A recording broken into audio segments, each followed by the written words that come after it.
C'est un petit pas pour l'homme, un bond de géant pour l'humanité.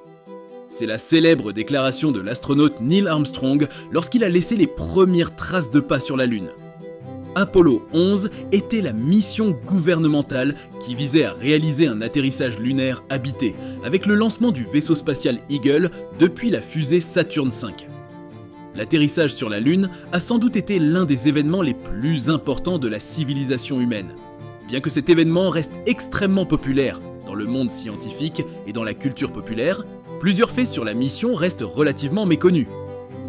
Les premiers pas sur la Lune. Le 21 juillet 1969, le monde entier retint son souffle. Neil Armstrong et Buzz Aldrin, deux astronautes américains, posaient enfin le pied sur la Lune. Leurs pas résonnaient dans l'histoire, non seulement parce qu'ils devenaient les premiers êtres humains à marcher sur un sol lunaire, mais aussi parce que tout autour d'eux semblait irréel. À cette époque, quand on évoquait la Lune, c'était un peu comme si l'on parlait d'un rêve inaccessible, d'un lieu lointain où aucun homme n'était jamais allé. Et pourtant, ces deux hommes, à quelques heures de vol de la Terre, y étaient. Ils ont marché là où aucun autre n'avait marché. Et pourtant, derrière cette réussite se cache une réalité bien moins rose. La mission Apollo 11, comme toutes les autres missions du programme Apollo, était tout sauf une promenade de santé. La réalité était bien plus brutale, plus risquée. La NASA, en 1969, se trouvait à un carrefour technologique et humain. Le défi lancé par John F. Kennedy en 1963 paraissait déjà colossal à l'époque. Aller sur la Lune, rien de plus fou, rien de plus ambitieux.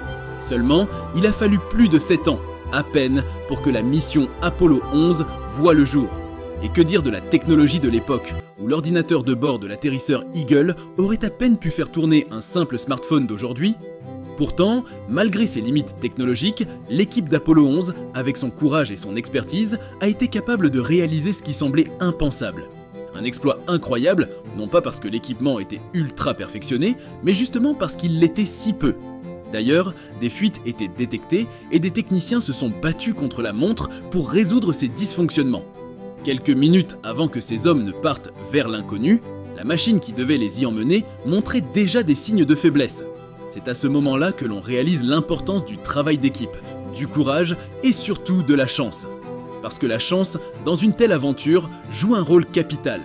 Si la NASA a réussi à mener à bien 6 missions lunaires, il ne fait aucun doute que le destin a joué un petit rôle. Cependant, une fois en route, une fois les astronautes partis, la tension ne retomba pas. La Lune, ce grand satellite que l'on voyait si bien de la Terre, devenait parfois bien plus proche, bien plus réel, mais aussi bien plus dangereux. Il ne suffisait pas de s'y rendre, il fallait atterrir, se poser, marcher. Et chaque étape de cette mission était une course contre la montre. À chaque instant, la possibilité d'un échec total semblait bien réelle. Car même si les astronautes étaient des experts dans leur domaine, même si les ingénieurs de la NASA faisaient preuve de génie, rien n'était garanti. La chance, encore une fois, a été au rendez-vous. Armstrong fait son premier pas, et ce qui aurait pu être un silence total dans le vide lunaire est devenu une phrase qui résonne encore. Un petit pas pour un homme, un bond de géant pour l'humanité. Dans leur combinaison spatiale, ils ont exploré ce paysage gris et désertique pendant à peine plus de 2 heures, et captivera des millions de spectateurs à travers le monde. Aux États-Unis, l'événement a été retransmis par les grandes chaînes de télévision, atteignant plus de 53 millions de foyers. Globalement, on estime que 550 millions de personnes ont suivi cet exploit en direct, un record absolu pour l'époque. Dans les jours précédant la mission, les médias internationaux avaient attisé l'excitation du public avec des reportages détaillés. Ces objets abandonnés dans la poussière lunaire. Quand on pense à la Lune, on imagine les empreintes laissées par Armstrong et Aldrin. Des traces qui ne s'effaceront pas avant des milliers d'années, simplement parce qu'il n'y a ni vent ni pluie là-haut. Mais ce n'est pas tout ce qu'ils ont laissé. Des instruments scientifiques, des réflecteurs laser encore en fonctionnement aujourd'hui et surtout cette plaque. Une plaque en métal gravée avec un message de paix. Sur la Lune, ce désert silencieux, ils ont voulu exprimer l'unité de l'humanité. Mais sérieusement, pourquoi ce geste symbolique sur un sol où personne ne la lirait? N'est-ce pas un peu ironique de parler de paix là-haut, quand en bas, sur Terre, la guerre froide battait son plein? Était-ce vraiment pour l'humanité ou pour marquer un territoire dans une compétition qui ne disait pas son nom? Ces objets sont restés là, immobiles, témoins silencieux des ambitions américaines et peut-être de leurs contradictions. Les souvenirs des frères Wright. Neil Armstrong, originaire de l'Ohio comme les frères Wright, a tenu à emmener avec lui des fragments de l'histoire de l'aviation lors de la mission Apollo 11. Il a soigneusement conservé dans son kit personnel un morceau de bois et de tissu provenant du premier avion motorisé piloté par Orville et Wilbur Wright en 1903. Ces reliques symbolisaient les incroyables progrès réalisés en 66 ans, passant des premiers vols aux premiers pas sur la Lune. Aujourd'hui, ces objets précieux sont exposés au Smithsonian à Washington, D.C., rappelant ce lien entre deux jalons marquants de l'histoire humaine. Le discours jamais prononcé de Nixon. Apollo 11 a marqué l'histoire, mais son succès n'était pas garanti. Les risques étaient si grands que le président Nixon avait préparé un discours en cas de tragédie. Les ingénieurs ne savaient pas si le module lunaire pourrait redécoller après l'atterrissage, ni même si les astronautes pourraient survivre au défi inconnu de la Lune. Ce discours, destiné à consoler un monde en deuil, n'a jamais été utilisé grâce à la réussite éclatante de la mission. Des copies de ce texte, empreint de gravité, ont depuis refait surface, rappelant que l'exploration spatiale était aussi une entreprise remplie d'incertitudes. Une EVA de 21 heures, mais pas toujours sur la Lune. L'exploration de la Lune par Neil Armstrong et Buzz Aldrin est connue sous le terme technique d'activité extravéhiculaire UVA. Au total, l'EVA a duré 21 heures et 36 minutes, mais seulement quelques heures ont été réellement passées sur la surface lunaire. Le reste du temps, les astronautes prenaient des pauses dans la sonde ou préparaient leurs expériences. Sur la Lune, ils ont placé des instruments scientifiques, collecté des échantillons et observé leur environnement. Ces moments étaient minutieusement planifiés pour maximiser leur efficacité tout en tenant compte des limites physiques imposées par l'équipement. Où sont passées les images originales? Tout le monde a vu les images des premiers pas sur la Lune du genre granuleux, légèrement tremblant mais tellement iconique. Pourtant, saviez-vous que ces images ne sont que des copies? Les bandes originales ont été effacées. Oui, effacées par la NASA pour enregistrer de nouvelles données. Cela paraît absurde. Qui aurait pris une telle décision? On pourrait penser que la NASA, en tant qu'agence civile, partage toutes ses découvertes. Mais ce n'est pas le cas. La loi spatiale américaine permet à la NASA de classer certaines informations au nom de la sécurité nationale. Cela inclut potentiellement des découvertes faites lors des missions lunaires. Mais pourquoi? En quoi des données sur la Lune pourraient-elles représenter une menace pour la sécurité? Des anomalies, des signaux inconnus ou peut-être des indices sur des phénomènes que nous ne comprenons pas encore? Bien sûr, cela reste de la spéculation, mais le fait même que certaines informations soient classifiées nourrit les doutes. Que cherche-t-on à protéger ou peut-être à dissimuler? Certains anciens employés de la NASA ou associés au programme Apollo ont partagé des récits étranges. Ils parlent de photos retouchées, de données omises, voire d'observations inexpliquées. Mais ces témoignages sont souvent rétractés ou contestés.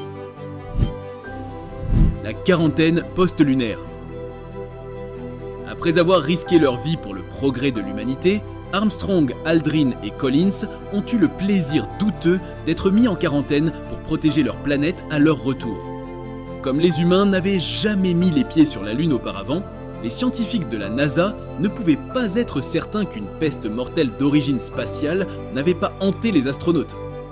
Dès que leur capsule de rentrée s'est écrasée dans l'océan Pacifique, le 24 juillet, ils ont été transférés dans une installation de quarantaine mobile à l'intérieur de laquelle ils ont été transportés au laboratoire de réception lunaire de la NASA au Johnson Space Center, où ils ont eu accès à une installation de quarantaine plus grande jusqu'à leur libération le 10 août 1969. Rappelons qu'avant leur départ, l'une des grandes questions auxquelles l'équipe de la NASA qui préparait l'atterrissage d'Apollo 11 devait faire face était de savoir à quoi ressemblerait la surface de la Lune. Les jambes de l'atterrisseur toucheraient-elles un sol ferme ou s'enfonceraient-elles dans un sol meuble? La surface s'est avérée solide, mais la véritable surprise a été que la Lune dégageait une odeur. Le sol lunaire, abrasif et incroyablement collant, s'était incrusté sur les combinaisons d'Armstrong et Aldrin. Lorsqu'ils sont retournés dans le module lunaire, cette poussière a imprégné l'air repressurisé et libéré une odeur particulière. Les astronautes l'ont décrite comme celle de cendres humides ou de l'air après un feu d'artifice. Étonnamment, une fois les échantillons ramenés sur Terre et ouverts dans des laboratoires scellés, cette odeur avait disparu. Comme l'a noté Charles Fishman, l'odeur de la Lune est restée sur la Lune. Michael Collins, le héros silencieux.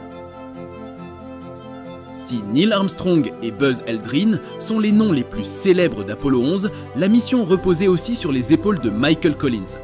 Tandis qu'Armstrong et Aldrin exploraient la Lune, Collins pilotait le module de commande en orbite autour d'elle, veillant à leur sécurité. Sans lui, leur retour sur Terre aurait été impossible. Bien qu'il n'ait pas posé le pied sur la Lune, son rôle était essentiel. En silence, il surveillait chaque étape, prêt à intervenir en cas de problème. Le saviez-vous ? Sur la Lune, sans vent ni atmosphère, un drapeau ne peut pas flotter naturellement. Les ingénieurs Jack Kinsler et David McCraw ont donc innové en insérant une tige en aluminium dans un ourlet cousu en haut d'un drapeau en nylon pour qu'il reste déployé. Ce drapeau, planté par Neil Armstrong et Buzz Aldrin, est devenu un symbole intemporel de la mission Apollo 11. Ce drapeau n'est probablement plus debout. Lorsque le module lunaire a redécollé, Buzz Aldrin a vu les gaz d'échappement du moteur le faire violemment basculer. Aujourd'hui, il repose sûrement sur la surface lunaire. Les drapeaux des missions Apollo ultérieures sont encore visibles sur des photographies récentes, bien qu'ils soient décolorés par le rayonnement solaire. Qu'ils soient debout ou couchés, Apollo 11, c'est bien plus qu'un pas sur la Lune. C'est une aventure pleine de découvertes, de surprises et de moments inoubliables. On va s'arrêter là pour cette fois-ci. Voilà le peu qu'on a partagé avec vous aujourd'hui. Donnez-nous vos impressions dans les commentaires et surtout n'oubliez pas de liker la vidéo et de vous abonner si vous ne l'avez pas encore fait.